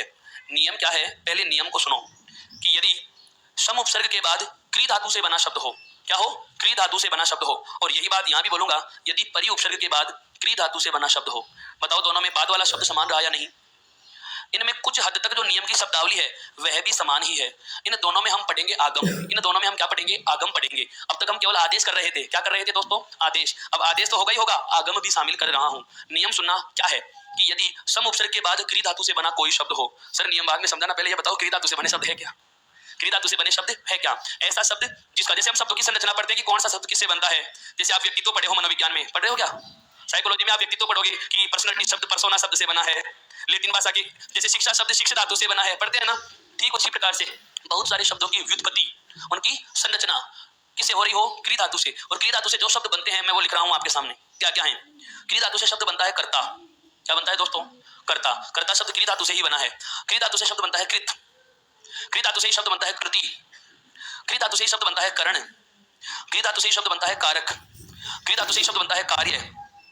क्या बनता है? कार्य। समझ में आ रहा है या नहीं? ये कुछ 6 शब्द हैं। इन 6 के 6 शब्दों का निर्माण किससे होता है? क्री धातु से। अर्थात इन दोनों नियमों में बाद वाला पद तो इनमें से कोई एक है। कंफर्म? अब बढ़ता हूं आगे। पहला पद क्या होगा? सम।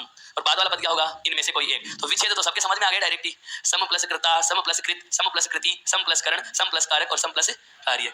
परि प्लस कर्ता, परि प्लस कृत, परि प्लस कृति, परि प्लस करण, परि प्लस कारक और परि प्लस कार्य। नियम क्या है वो जानिए कि यदि सम उपसर्ग के बाद क्री धातु से बना कोई शब्द हो तो ध्यान दीजिए, जो आपका ये हलंत में है ना, इसके स्थान पर तो बनता है दोस्तों अनुस्वार। अभी एक अनुस्वार का नियम और पढ़ेंगे, बहुत अच्छा। हलंत में के स्थान पर क्या आदेश होता है? अनुस्वार आदेश होता है। क्या आदेश होता है? अनुस्वार आदेश होता है। ये अनुस्वार क्यों आदेश होता है?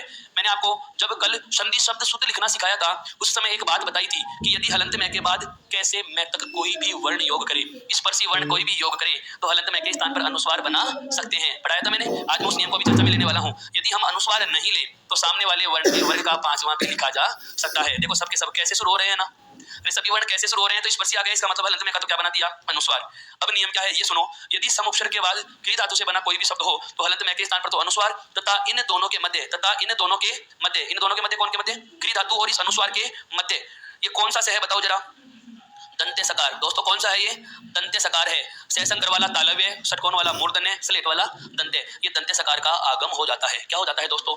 आगम हो जाता है। कुछ समझ में आया मेरा कहने का आशय क्या है? पुनः बोलता हूं इस पूरे नियम को। नियम क्या है कि यदि सम उपसर्ग है, ये क्या है दोस्तों?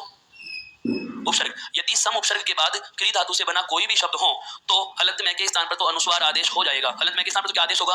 अनुस्वार आदेश हो जाएगा। और इन दोनों के मध्य, किन दोनों के मध्य? सम और क्री के मध्य, मैंने दिखाया था कि दोनों के बीच में दंते सकार का क्या हो जाता है? आगम। दंते सकार का क्या हो जाता है दोस्तों? आगम। आगम किसे कहते हैं मुझे नहीं पता, पहले बता चुका, बताओ। अपनी तरफ से नया वर्ण जोड़ देना।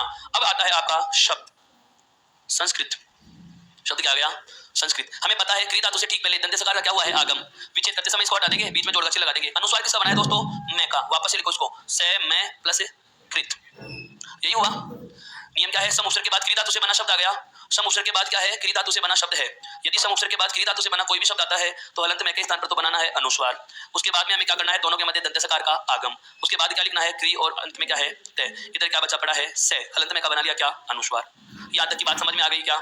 सबको जोड़ेंगे क्या? से का तो से, अनुस्वार ये आधा से है। आगम वाला देखो आधा है ना, खड़ी पाई का वर्ण है, आधा लिख दिया। उसके आगे क्या है? क्री और अंत में क्या है? तय। अर्थात सम उपसर्ग के बाद यदि क्री धातु से बना कोई भी शब्द आए तो हलंत में का तो अनुस्वार बना दो और दोनों के बीच में स्लेट वाला से आधा यानी कि दंते सकार का आगम कर देंगे। और शब्द जो इससे बन रहे हैं क्या क्या? संस्कृता, संस्कृति, अब इनका विच्छेद क्या होगा? सम प्लस कर्ता, सम प्लस कृति, संस्करण, सम प्लस करण, संस्कारक, संस्कारक क्या हो जाएगा? सम प्लस कारक, संस्कार्य, सम प्लस कार्य, और एक और आता है दोस्तों कार, संस्कार, सम प्लस कार बराबर क्या हो जाएगा? संस्कार। एक बार आप इस नियम को फेर कीजिए, फिर आगे वाले की चर्चा करूंगा मैं।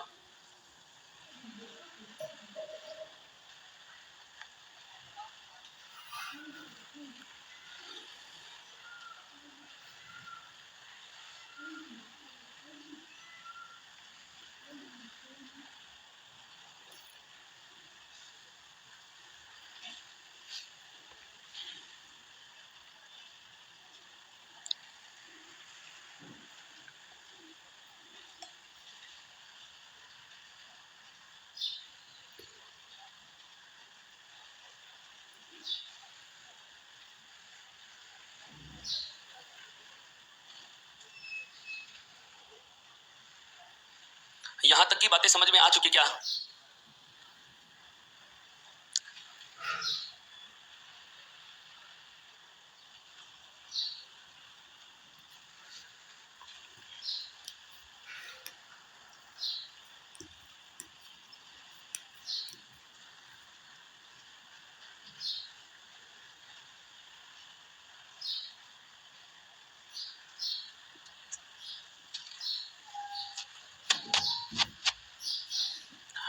बढ़ूं आगे? आप इसको यदि परिभाषा के शब्दों में लिखना चाहते हैं नियम को, तो अपने अनुसार जैसा समझो वैसा लिख दीजिए। तरीका मैंने बता दिया। यदि श्रम उपसर्ग के बाद क्री धातु से बना कोई शब्द हो तो हलंत में के स्थान पर अनुस्वार आदेश हो जाता है तथा इन दोनों के मध्य दंत्य सकार का आगम हो जाता है। दंत्य सकार का आगम और अनुस्वार आदेश, ये अनुस्वार तो क्या है दोस्तों? आदेश है, और दंत्य सकार का क्या है? आगम। अब आगे वाला जो नियम होगा वो बहुत सरल होगा, क्योंकि इसमें कोई हलंत में नहीं है, कोई अनुस्वार नहीं आएगा, केवल से का आगम करना है, हमें केवल से का आगम करना है। अभी करते हैं।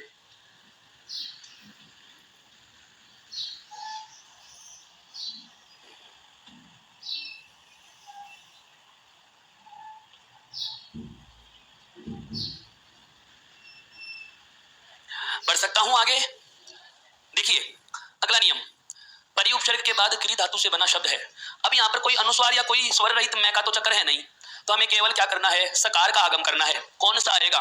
तो नियम सुनिए, यदि परि उपसर्ग के बाद क्री धातु से बना कोई शब्द हो तो दोनों के मध्य ये कौन सा से है भाई? मूर्धन्य सकार का आगम हो जाता है। किस सकार का आगम होगा दोस्तों? मूर्धन्य सकार का आगम हो जाता है। सर याद कैसे रहेगा? देखो ये पे पतंग की तरह से पे वाले उपसर्ग में आएगा और से वाला से में आएगा, समझ जाओगे? पे पतंग की तरह से तो पे परि वाले में आ जाएगा और से का आगम से सम वाले उपसर्ग में आ जाएगा। नियम को मैं पुनः दोहरा रहा हूं कि यदि परि उपसर्ग के बाद क्री धातु से बना शब्द हो तो दोनों के मध्य मूर्धन्य सकार का क्या करेंगे? आगम। मूर्धन्य सकार का क्या करना है? आगम। मतलब परि भी रहेगा, क्री धातु का शब्द भी रहेगा, बीच में षटकोण वाला से जोड़ देंगे। शब्द लिख रहा हूं परिष्कार। अब इसका विच्छेद बहुत आसान हो गया। क्या करना है? षटकोण का आगम किया था ना से दंत्य मूर्धन्य सकार का, इसकी जगह जोड़ का चिन्ह लगा दो, पहले का पहले बाद का बाद में, अर्थात परि प्लस कार। नियम क्या कह रहा है? परि उपसर्ग के बाद क्री धातु का शब्द है कार, तो दोनों के मध्य क्या करना है? मूर्धन्य सकार का आगम कर देना है। मूर्धन्य सकार का क्या कर दिया मैंने? आगम कर दिया। ये आगम हो गया ना दोनों के मध्य, जोड़ दो परि। अब ये मूर्धन्य सकार आधा है तो आधा, आगे लिखना है कार तो कार। बहुत सरल है, फेर करते चलो और सब मैं लिख देता हूं। परिष्कृता, परिष्कृत, परिष्कृत, परिष्कृति, परिष्करण, परिष्कारक। कोई शब्द भी नहीं बचेगा इनमें तो। अगर इन दोनों उपसर्गों का नियम पूछेगा तो केवल आपको इन उदाहरणों में से एक मिलेगा, ये निश्चित है, क्योंकि क्री धातु से बनने वाले सारे शब्द हमने चर्चा में शामिल कर लिए। बिल्कुल हाँ। परिष्कार्य, लिखो इनको।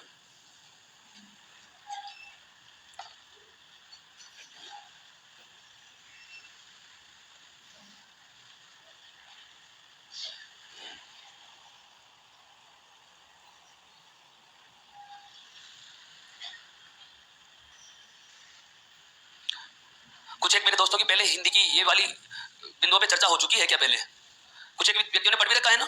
यदि कुछ नया लगे दोस्तों तो आप उसमें ऐड कर लेना। कहीं भ्रम हो तो आप अपना जो भी प्रपत्र है उस पर अपनी शंका लिख कर दे सकते हैं, यदि भ्रमित स्थिति हो तो। अन्यथा अनावश्यक प्रश्न पूछने की आवश्यकता भी नहीं है। वैसे मैं कोई चीज बाकी नहीं छोड़ूंगा, इतना धैर्य आप रखना। अभी सारे नियम नहीं पढ़े हैं, पूरे नियम हो जाए और फिर कोई नियम आपको लगे कि इस बारे में चर्चा न हुई तो आप मुझसे चर्चा कर सकते हैं, कह सकते हैं। ठीक है भाई, 7 नियम हो चुके हैं, आगे बढ़ सकता हूं दोस्तों।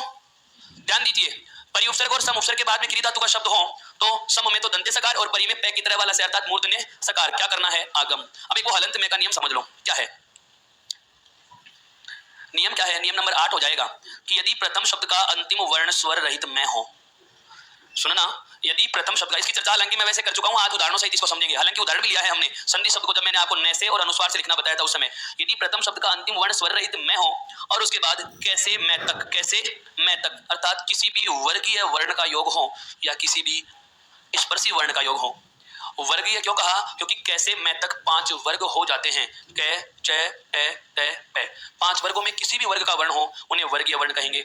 इनमें किसी भी वर्ण का उच्चारण करते हैं तो जीभ मुंह के किसी न किसी भाग को स्पर्श करती है। जैसे हमने कल जाना कि कै वाली पंक्ति में कंठ में स्पर्श हुआ, च वाली पंक्ति में तालु पर स्पर्श हुआ, टेट वाली पंक्ति में मूर्धा का स्पर्श होता है, तकार वाले वर्ग में दंत के स्पर्श होता है और पै वर्ग को बोलते समय ओंठ आपस में स्पर्श करते हैं। इसका मतलब इन्हें स्पर्शी वर्ण भी कहा जाता है। नियम क्या है? सुनिए, यदि प्रथम शब्द का अंतिम वर्ण स्वर रहित मैं हो और उसके बाद कैसे मैं तक अर्थात वर्गीय या स्पर्शी वर्णों का योग होता है तो हलंत मैं के स्थान पर अनुस्वार आदेश हो सकता है। एक बात, यदि हम चाहें तो अनुस्वार के स्थान पर सामने वाले वर्ण के वर्ग का 5वां वर्ण भी लिखा जा सकता है। कुछ समझ में आएगा दोस्तों मैंने क्या कहा? यानी कि नियम कह रहा है कि स्वर रहित मैं वर्ण के बाद कोई भी वर्गीय या स्पर्शी वर्ण का योग होता है तो आप हलंत मैं के स्थान पर क्या बना सकते हो? अनुस्वार बना सकते हो। क्या बना सकते हो? अनुस्वार, जैसा कि अभी हमने बनाया भी है। यदि हम अनुस्वार न बनाना चाहें तो सामने वाला वर्ण अर्थात इस मैं के सामने इधर जो ये 25 है, कितने हैं ये? 25। इन 25 में से जो भी वर्ण होगा, सामने वाला वर्ण जिस लाइन का होगा, जिस वर्ग का होगा, उसी लाइन का कौन सा वर्ण ले लेंगे? 5वां वर्ण इस मैं के स्थान पर लिखा जा सकता है। अर्थात बदलाव कितने प्रकार के कर सकते हैं? 2 प्रकार के। कितने प्रकार के कर सकते हैं दोस्तों? 2 प्रकार के। तो इस पूरे नियम को हम परिभाषा के शब्दों में बांधना चाहें तो क्या बोलेंगे कि यदि प्रथम शब्द का अंतिम वर्ण स्वर रहित मैं हो, उसके बाद किसी स्पर्शी वर्ण का योग होता है तो स्वर रहित मैं वर्ण के स्थान पर अनुस्वार आदेश होता है या अनुस्वार के स्थान पर सामने वाले वर्ण के वर्ग का 5वां वर्ण भी लिखा जा सकता है। अब देखो कैसे। शब्द लेता हूं, जैसे मैं संकल्प, पढ़ा है ना दोस्तों ये? क्या आपने कभी संकल्प ऐसे लिखा हुआ देखा है दोस्तों? किसने देखा है?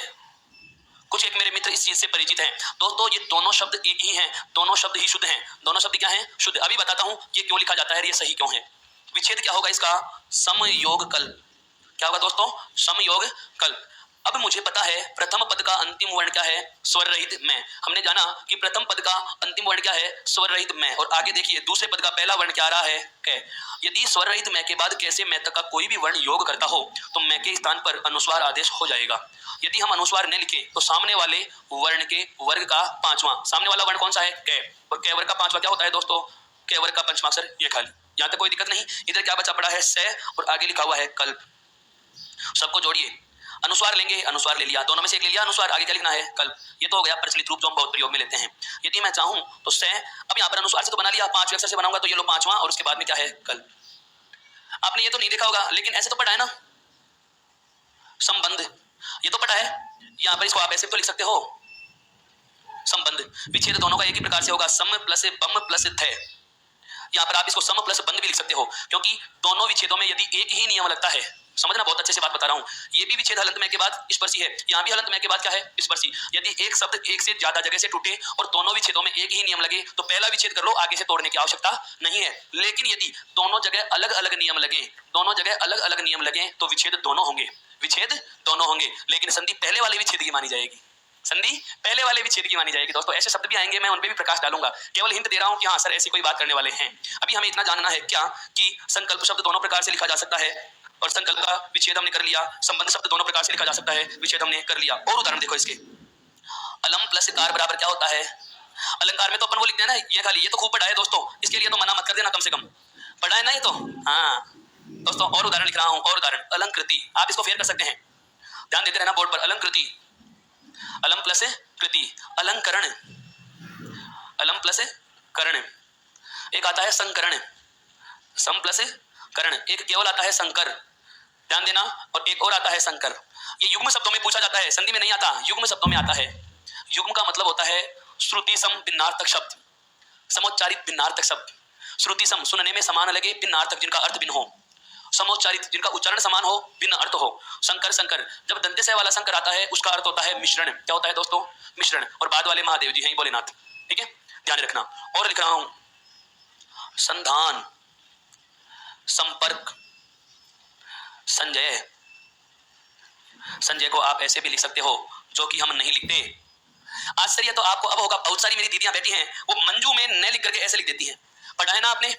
नाम सही है, अगर किसी का नाम यह है तो सही होगा, लेकिन वर्तनी की बात करें तो मंजू शब्द शुद्ध ऐसे होता है दोस्तों। इसी को आप मंजू ऐसे भी लिख सकते हैं, यह वर्तनी की दृष्टि से अशुद्ध है। समझ में आ रहा है? हाँ, वही शब्द जो मैंने रेखांकित करवाया था दोस्तों अयादि संधि में, संचय। याद आया? संचय। वहां था इसका विच्छेद संचय प्लस ए, और यहां पर होगा सम प्लस चय। दोनों कभी नहीं आएंगे, दोनों आते हैं तो आप स्वतंत्र रहो, जो भी चुन के आओगे प्रश्न दोनों ही स्थितियों में बोनस होगा। हाँ,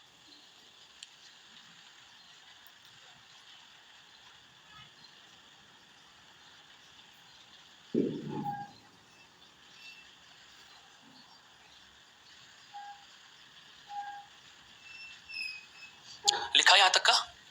लिखिए इनको।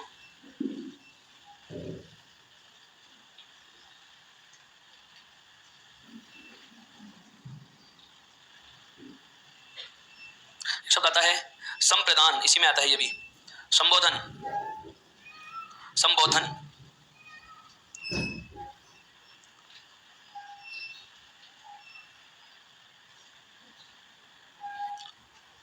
अब इसी नियम से जुड़ती एक छोटी सी चर्चा मैं और करूंगा, आप सुनते रहो। हलंत में के बाद हम केवल स्पर्शी को जोड़े हैं। किसको जोड़े हैं दोस्तों? स्पर्शी को। कल भी मेरे मित्र के सामने एक समस्या आ गई थी, सर स्पर्शी तो आ गई, यदि अंतस्थ या उष्म आ जाए तो क्या होगा? यदि अंतस्थ या उष्म आ जाए तो क्या होगा? ऐसी स्थिति में हमें ध्यान रखना है दोस्तों, उनमें कोई पांचवा तो होता नहीं। होता है क्या अंतस्थ या उष्म में? नहीं होता, क्योंकि अंतस्थ वर्ग में भी 4 वर्ण है, उनमें कोई नासिक नहीं। उष्म वर्ग में भी 4 वर्ण है, उनमें भी कोई नासिक नहीं है। तो यदि इस प्रथम शब्द का अंतिम वर्ण स्वर रहित मैं हो और आगे किसी अंतस्थ या उष्म वर्ण का योग होता है तो क्या बदलाव होगा? ये लिख दिया हो तो बताएं, ताकि मैं उस पर चर्चा कर सकूं। आगे बढ़ सकता हूं दोस्तों? देखिए, वो होगा नियम नंबर 9। वो कौन सा होगा? नियम नंबर 9। अभी डालना मत हेडिंग। अभी एक एडवर्टाइज और आएगा, एक विज्ञापन और बताने वाला हूं इसी में। हाँ, बहुत काम की बात सुनना। मैं 2-3 शब्द और लिख देता हूं आपके लिए। हाँ, बोनस मानिए इस नियम में। क्या करूं चर्चा आरंभ? अरे भाई, कर सकता हूं, नहीं रुकना है। मेरे विद्वान साथियों को मजा नहीं आ रहा दिखता है, आनंद आ रहा है तो स्वीकृति दें। आगे बढ़ता हूं, इसी नियम से संबंधित शब्द लिख रहा हूं जहां हमें कौन सी सावधानी की आवश्यकता है। देखिए, हमने पढ़ा है बहुत ज्यादा, जो कि आप इस समय कर रहे हैं और जानबूझकर ठुकरा रहे हैं। क्या? सम्मान। जरा दिमाग लगाना दोस्तों, बहुत अच्छा शब्द लिख दिया है मैंने, सम्मान। इसका संधि विच्छेद यही होता है, सम प्लस मान होता है। क्या होता है? सम प्लस मान। नियम पे आता हूं मैं। यदि प्रथम पद का प्रथम शब्द का अंतिम वर्ण स्वर रहित मैं हो और आगे कैसे मैं तक का कोई भी वर्ण हो, मिल रहा है या नहीं मिल रहा है, तो ऐसी स्थिति में हलंत में के स्थान पर आप अनुस्वार या सामने वाले वर्ण के वर्ग का पांचवा। सामने वाला वर्ण कौन सा है? मैं। कौन से वर्ग में आता है? पै वर्ग में। और पै वर्ग का पांचवा क्या होता है? मैं। क्या होता है? मैं। अर्थात यहाँ पर से के बाद अनुस्वार या मैं और आगे क्या लिखा हुआ है? मान। मैंने क्या किया? से और मैं आधा ले लिया और उसके आगे मान को जोड़ दिया। लेकिन आप जरा बताओ दोस्तों, आज तक किसी ने भी ऐसा सम्मान लिखा हुआ देखा है क्या? क्यों? नियम तो है, लिख सकता हूं ऐसा। नियम की बात करें तो लिखा जा सकता है ना। अब यहाँ ध्यान रखना है, आप हेडिंग नहीं डालेंगे अगले नियम की, आप नियम के, क्योंकि व्यंजन और विसर्ग संधि के अपवाद हम नियमों के साथ ही पढ़ेंगे। लिखिए अपवाद। अपवाद हेडिंग लिखो, और उस अपवाद में क्या लिखा जाएगा सुनिए। अपवाद में क्या लिखा जाएगा वो सुनिए, पहले समझो इसको। अपवाद तो मैंने समझाया नहीं, मैंने तो केवल शब्द बताया है। अपवाद का रूल क्या है वो जानिए। यदि इस स्वर रहित मैं के बाद न या मैं आता है, यदि स्वर रहित मैं के बाद या न या मैं आता है, तो गौर करना साथियों, ये नियम इसी में से निकल के आया है ना, क्योंकि स्वर रहित मैं के बाद न होगा तो इनमें से कोई एक है, यदि मैं होगा तो भी इनमें से कोई एक है। लेकिन और ऐसी स्थिति में हम क्या करते हैं? अनुस्वार या सामने वाले वर्ण के वर्ग का पांचवा। लेकिन इस जगह हमें ध्यान रखना होगा, अपवाद में हम क्या लिखेंगे कि यदि स्वर रहित मैं के बाद न या मैं वर्ण हो तो हलंत मैं के स्थान पर केवल और केवल पांचवा ही लिखा जाता है, अनुस्वार यहाँ पर नहीं होगा। अनुस्वार यहाँ पर नहीं होगा, ये आपका नियम हो जाएगा। अनुस्वार यहाँ पर नहीं होगा। और उदाहरण समझो। अब शब्द आता है दोस्तों सन्निकट, पढ़ा है? इसका विच्छेद क्या होता है? सम प्लस निकट। हलंत में के बाद नया वर्ण आ रहा है, हम अनुस्वार नहीं बनाएंगे, अर्थात कहीं गलती से आप इसे ऐसे नहीं लिख दो। अगर ऐसा लिख दिया तो शब्द अशुद्ध हो जाएगा, शब्द अशुद्ध हो जाएगा। सम प्लस निकट। एक और आता है सम प्लस मिश्रण। सम प्लस दोस्तों मिश्रण, इसका क्या हो जाएगा? सम्मिश्रण। क्या हो जाएगा दोस्तों? सम्मिश्रण। एक और आता है सम्मिलन। क्या आता है दोस्तों? सम्मिलन आता है, सम्मिलन। आप चाहें तो इसको क्या कहोगे?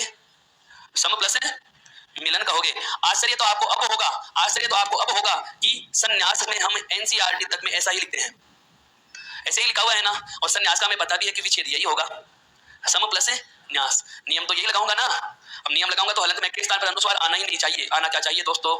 संन्यास। हालांकि ऐसा शब्द आज तक पूछा नहीं गया है कि वर्तनी शुद्धि में इन दोनों में से किसे चुना जाए, पूछ ले तो यही चुनना। वर्तमान में प्रचलन में यह भी है, यह भी है, ये चीज ध्यान रहे। अपवाद के कुछ शब्द हैं लेकिन उसको शामिल इसमें नहीं किया। अगर पूछ लिया जाए दोनों में एक का चुनाव करो तो वर्तनीगत फैक्ट फाइल भाषा विज्ञान इसे चुनेगी, इसे नहीं चुनना। अब आपके सामने ये चीज भी क्लियर हो चुकी है, ये चीज भी क्लियर हो चुकी है दोस्तों। आप इसका नियम लिखिए, ये वाला। पहले तो ये देखो गोले में बंद कर रहा हूं, सुनो एक बार, ये गोले में बंद कर रहा हूं, ये नियम उतार दो। नियम क्या है बोल के सुन लो। हलंत में के बाद न या मैं होगा तो हलंत में के स्थान पर केवल क्या है? पांचवा। इसके आगे लिख देना केवल यही, केवल यही। अनुस्वार के नीचे मैंने लिख दिया है अनुस्वार नहीं, केवल यही। अनुस्वार नहीं आएगा, केवल क्या आएगा? पांचवा ही आएगा, जिसमें सम्मान शब्द है, जिसमें सन्निकट शब्द है, जो नहीं उतारने मैंने उनको हटा दिया है। सम्मिश्रण है, सम्मिलन है, संन्यास है। यह अपवाद है। स्वतंत्र नियम का नंबर मत देना दोस्तों। 10 मिनट।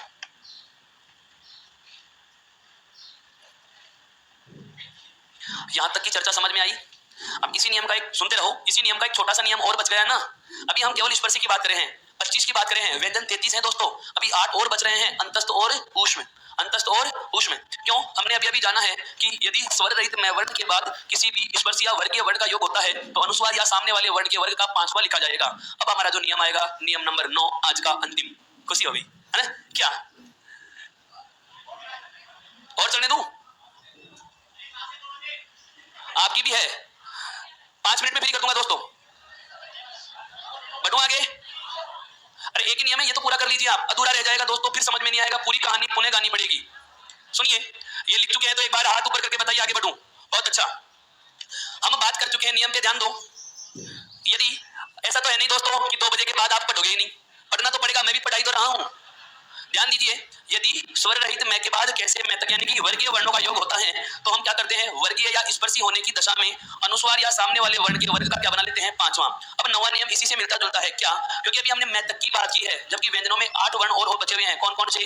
य, र, ल, व, से, श, से और है। इसे कहा जाता है अंतस्थ वर्ग और यह है कौन सा? ऊष्म वर्ग। तो नियम क्या हो जाएगा कि प्रथम पद का अंतिम वर्ण स्वर रहित क्या हो? मैं, और उसके बाद किसी भी अंतस्थ या ऊष्म वर्ण का योग होता है। अंतस्थ या ऊष्म के कोष्ठक में हम लिख लेंगे क्या? य, र, ल, व, तीनों के तीनों शकार हो जाएंगे आपके, और उसके बाद आपका है वर्ण हो जाएगा। ये 8 हो गए, 25 और 8 कितने हो गए? 33। अब इनमें से कोई भी वर्ण आता है तो यहाँ कोई नासिक नहीं है ना दोस्तों, तो ऐसी स्थिति में इस हलंत में के स्थान पर हम केवल क्या बनाएंगे?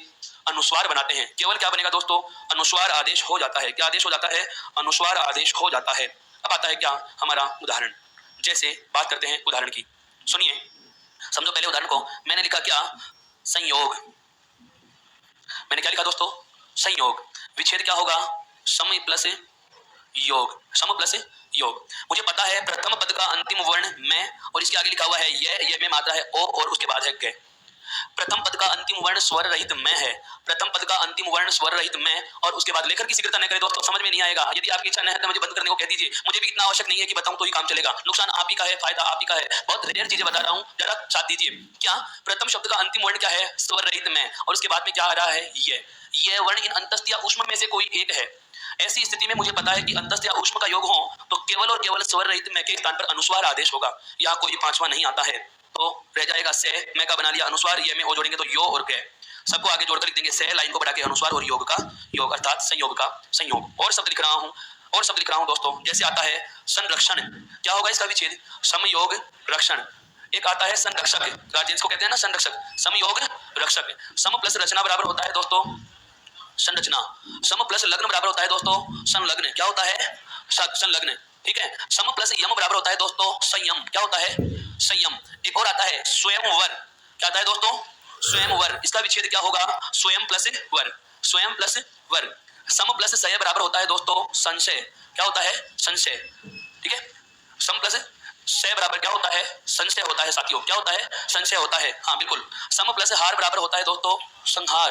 क्या होता है? संहार। सम प्लस वर्ण बराबर होता है संवरण। क्या होता है दोस्तों? संवरण। समझ तो रहे हैं इनको? इनमें केवल और केवल अनुस्वार है। केवल और केवल क्या है दोस्तों? अनुस्वार है। सम प्लस लाभ बराबर होता है संलाभ। क्या होता है दोस्तों? संलाभ।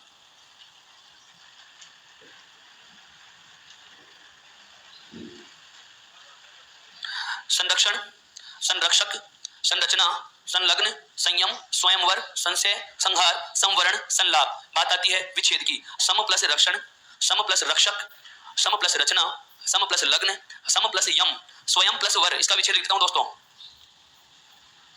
स्वयं प्लस वर, संशय सम प्लस सय, सम प्लस हार संहार, सम प्लस वर्ण संवरण, सम प्लस लाभ बराबर संलाप।